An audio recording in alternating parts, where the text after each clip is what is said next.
শরীয়তের পরিভাষায় আকিকা বলা হয় নবজাত শিশুর জন্মের 7ম দিনে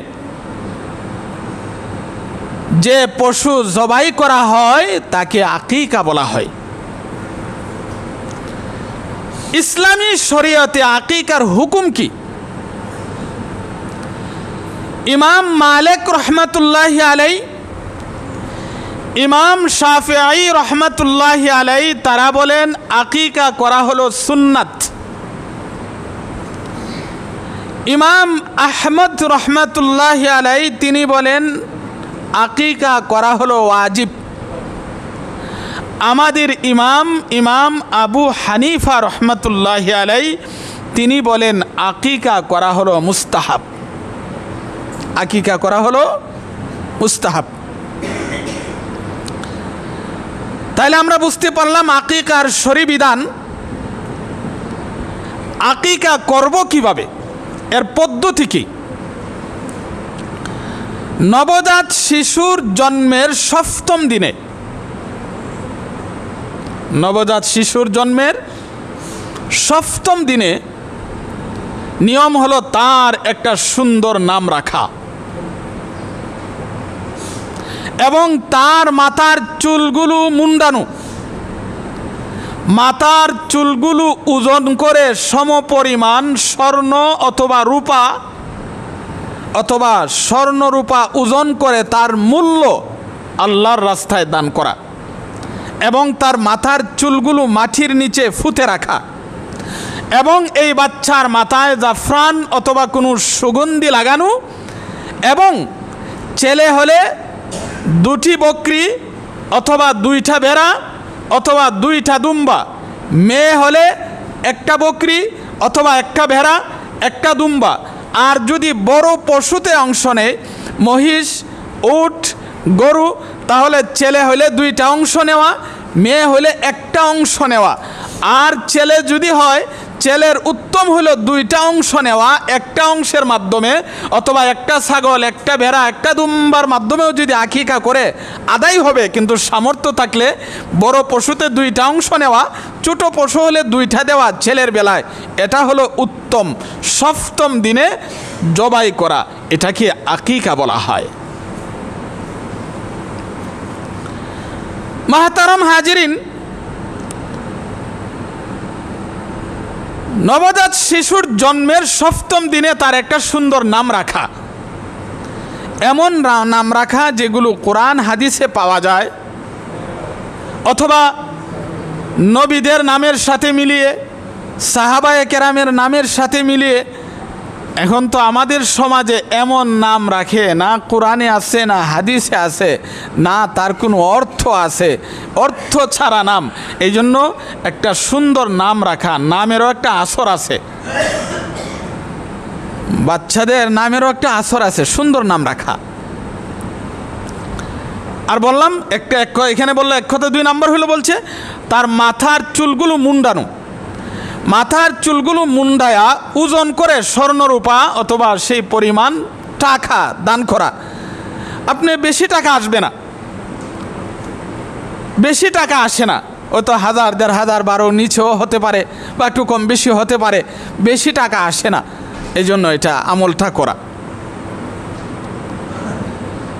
মুহতারাম হাজিরিন, হযরত আবু বুরাইদা রাদিয়াল্লাহু তাআলা আনহু তিনি বলেন জাহিলি যুগে যখন আমাদের সন্তান জন্ম হইত তখন সন্তানের নামে আমরা পশু জবাই করতাম। পশু জবাই করে এই পশুর রক্ত বাচ্চার মাথায় লাগাই দিতাম জাহিলি যুগে।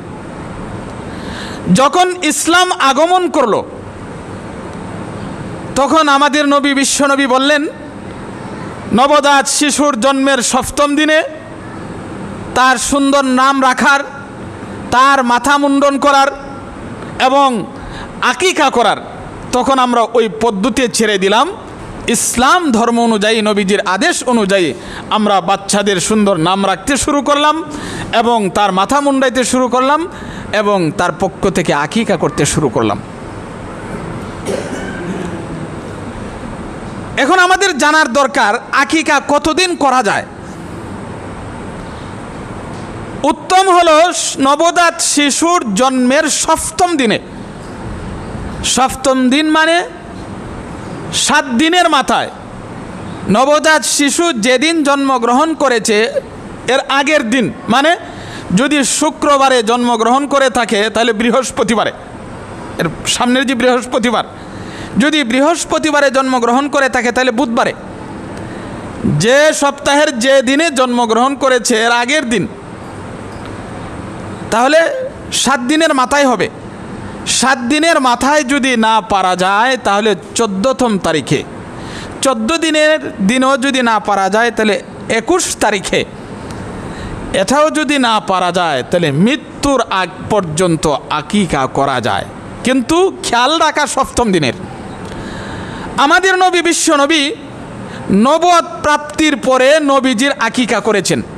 কেন নবীজির জানা ছিল না নবীজির পক্ষ থেকে আকিকা করা হয়েছে কিনা, এই জন্যে আমাদের নবী বিশ্ব নবী নিজের আকিকা করেছেন 7ম দিনে, আরে নবুয়ত প্রাপ্তির পরে। সুতরাং মৃত্যুর আগ পর্যন্ত আকিকা করা যায়, কিন্তু 7ম দিনের খেয়াল রাখা এটা উত্তম।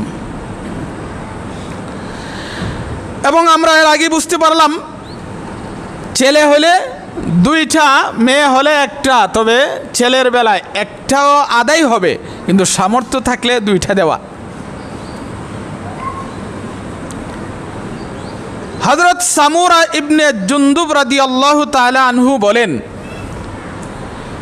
নবীজি বলেন, প্রত্যেক সন্তান তার আকিকার পশুর বিনিময়ে বন্ধক থাকে, যা তার জন্মের 7ম দিনে জবে করা হয় এবং তার মাথার চুল কর্তন করা হয় এবং তার নাম রাখা হয়। এই হাদিস থেকে উলামায়ে কেরামগণ এই হাদিসের ব্যাখ্যায় বলেন, সন্তান হলো আল্লাহ তাআলার একটা নিয়ামত, সন্তান হলো আল্লাহ তাআলার একটা, সুতরাং আকিকার মাধ্যমে এই নিয়ামতের শুকরিয়া আদায় হয়। সুতরাং যাদেরকে আল্লাহ সামর্থ্য দিয়েছে সন্তানের পক্ষ থেকে আকিকা করবেন, এটা হলো সন্তান যে আল্লাহ দিয়েছেন এক বিশাল নিয়ামত, এই নিয়ামতের শুকরিয়া আদায়। 2 নাম্বার, আকিকার উসিলায় মাধ্যমে আল্লাহ তাআলা সন্তানকে অনেক ধরনের বালা মুসিবত থেকে হেফাজত করেন। 3 নাম্বার, ইমাম আহমদ ইবনে হাম্বল রাদিয়াল্লাহু তাআলা আনহু বলেন, যদি নবজাত শিশুর আকিকা না করা হয় আর এই বাচ্চা মারা যায় তাহলে মা বাবার জন্য হাসরের মাঠে সুপারিশ করবে না। এটা ইমাম আহমদ ইবনে হাম্বলের কথা।